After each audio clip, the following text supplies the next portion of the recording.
Halo, selamat datang. Pernah nggak sih kita berhenti sejenak dan berpikir tentang satu perjalanan yang pasti akan kita semua hadapi? Yip, perjalanan terakhir.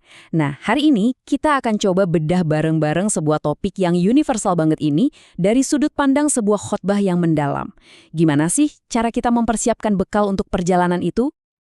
Ayat ini dalam banget ya. Ini bukan lagi sebuah kemungkinan, tapi sebuah kepastian yang mutlak. Dan dari kepastian inilah kita akan memulai seluruh pembahasan kita kali ini. Kita akan coba mengupas bekal apa sih yang perlu kita siapkan untuk perjalanan yang disebut-sebut sebagai perjalanan pamungkas ini. Jadi, karena kematian itu pasti datang, nggak bisa ditawar-tawar lagi, pertanyaannya bukan lagi apakah kita akan mati, tapi sudah siapkah kita?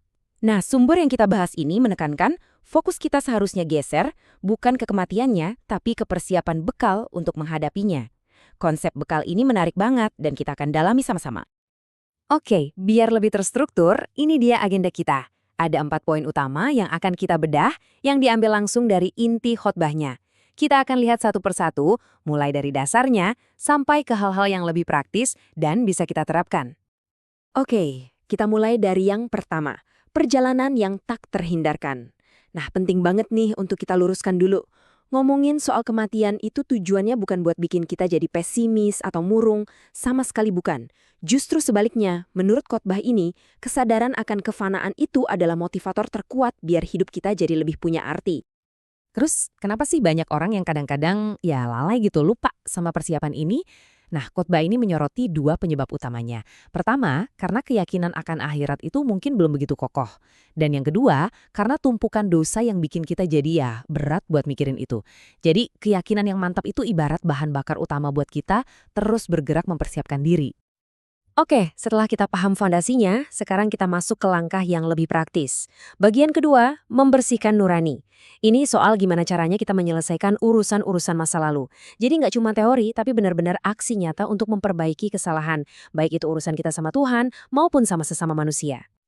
Dalam tema ini ada 3 langkah penting yang digarisbawahi. 3 langkah ini ibaratnya kayak bersih-bersih besar-besaran untuk catatan amal kita. Apa aja itu? Taubat yang tulus, membebaskan diri dari kezoliman, dan yang terakhir, membayar utang. Yuk kita lihat satu-satu. Nah, soal taubat yang tulus.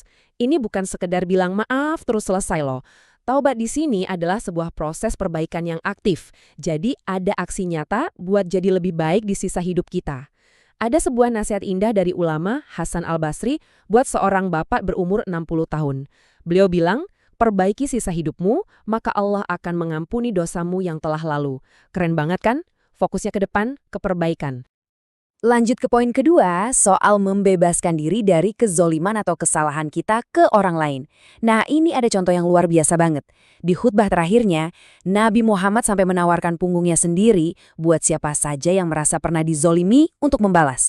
Bayangin, seorang nabi. Ini nunjukin betapa serius dan pentingnya menyelesaikan urusan dengan sesama manusia. Jangan sampai ada yang tertinggal. Dan poin ketiga di bagian ini, soal utang. Wah, ini juga nggak main-main, lihat deh perbandingan ini. Bahkan seorang syuhada atau martir yang pengorbanannya paling tinggi, dosanya diampuni, tapi utangnya tetap harus dilunasi. Ini benar-benar jadi pengingat keras buat kita, kalau utang itu adalah hak orang lain yang harus kita selesaikan, nggak peduli apapun status kita.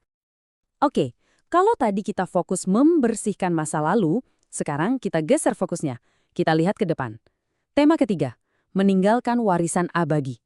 Ini tentang gimana caranya kita menciptakan sesuatu yang positif, yang manfaatnya terus berjalan, bahkan setelah kita nggak ada lagi. Salah satu caranya adalah lewat wasiat. Tapi wasiat di sini nggak melulu soal harta ya. Coba deh kita renungkan kutipan dari Umar bin Abdul Aziz ini. Beliau bilang, aku tidak meninggalkan harta untuk mereka. Aku meninggalkan wasiat untuk memiliki takwa. Jadi, warisan terbaik yang beliau tinggalkan bukan uang, tapi karakter, nilai-nilai ketakwaan. Karena kalau anak-anaknya soleh, Allah sendiri yang akan mencukupi mereka. Dalam banget kan? Nah, selain wasiat, ada juga yang namanya sedekah jariah. Ini konsep yang penting banget. Anggap aja ini kayak investasi spiritual jangka panjang. Amal kebaikan yang kita lakukan, tapi manfaat dan pahalanya itu terus ngalir, gak berhenti, bahkan lama setelah kita meninggal. Benar-benar warisan yang terus memberi. Terus, contohnya apa aja sih sedekah jariah itu? Banyak banget. Misalnya, mengajarkan ilmu yang bermanfaat. Ilmunya dipakai orang, kita dapat pahalanya. Atau yang simpel, menyediakan air mungkin dengan gali sumur. Menanam pohon, pohonnya berbuah dan dinikmati orang. Membangun masjid, mewariskan Al-Quran. Sampai yang paling personal, mendidik anak yang soleh yang akan terus mendoakan kita. Semua ini adalah cara-cara nyata buat meninggalkan jejak kebaikan yang abadi. Oke, kita sudah bahas urusan dengan masa lalu dan masa depan. Sekarang, kita masuk ke bagian yang paling personal, paling batiniah. Tema keempat, kondisi pikiran di akhir hayat. Ini tentang apa yang ada di dalam hati dan pikiran kita saat momen-momen krusial itu tiba. Coba kita bayangan sejenak, di saat-saat terakhir itu, kira-kira mindset seperti apa sih yang paling penting untuk kita miliki? Apa yang seharusnya jadi fokus utama kita? Jawabannya adalah menjaga husnudzon billah atau berbaik sangka kepada Allah. Ini krusial banget.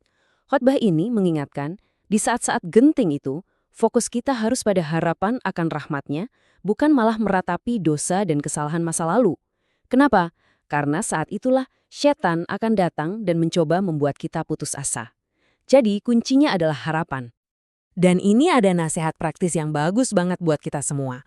Kalau kita sedang menjenguk atau mendampingi orang yang sakit, coba deh ingatkan mereka tentang kebaikan-kebaikan yang pernah mereka lakukan.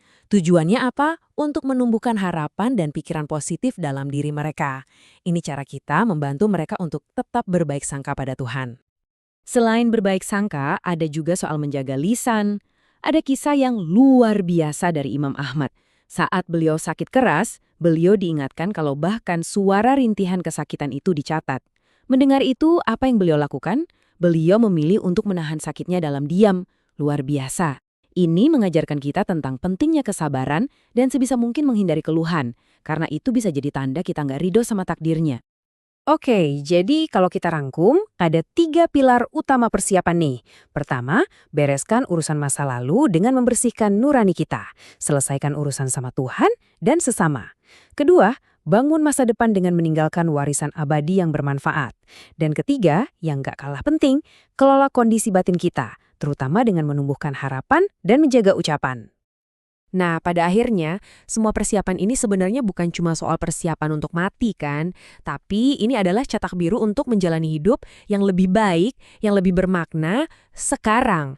Jadi pertanyaannya bukan lagi kapan, tapi bekal apa yang akan kamu dan saya siapkan mulai hari ini. Semoga ini bisa jadi bahan renungan buat kita semua.